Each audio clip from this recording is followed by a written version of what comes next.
I want to tap into depression. What's your thoughts on that? I think that it's massively overdiagnosed. I say depression isn't real because I speak in absolutes. I think the idea of feeling depressed is real. I don't feel like it's a clinical disease that you catch from the sky and it can't be fixed. I feel like depression is feedback, pain is feedback, and your mind and body is telling you something must change. And if you make those changes, you will feel happier. I don't buy into the idea that it is a disease. I think it's situational, and you must change your situation and your actions and your decisions to feel better. And that's why I say it's not real. It's not a disease. I have a point of view on it. I wanted to share mine and see if it kind of matches yours and if you have a viewpoint on it. Sure. George was raised, if I came home, I had a really tough childhood, and that's documented. I had a lot of problems. When I came home, if I ever looked at my mom like, I'm depressed, she goes, no, you're not. And she nipped it right there. Yeah. Stop saying that. And then I grew up and I'm reflecting. I'm going to bring it back to the Bible. Yeah. In the beginning was the what? In the beginning was light, wasn't it? In the beginning was the stars, and I should know this. In the beginning was the Word. The Word, you're right. And he created everything with what? His mouth. Yep. And everything's vibration. People that don't even believe in God believe in energy. Yes. Okay. I think that we got to a place where if I looked at you every single day and I was somebody you cared about and was like, you're depressed, bro. You have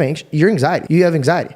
I have anxiety. So if I'm telling myself this every single time I have a problem, I'm feeding myself this. Bruce Lee had a thing saying, don't joke about yourself because your body doesn't even know what's a joke or not, right? So the philosophy that I'm going about is, are you talking it into existence? Are you, what's the word?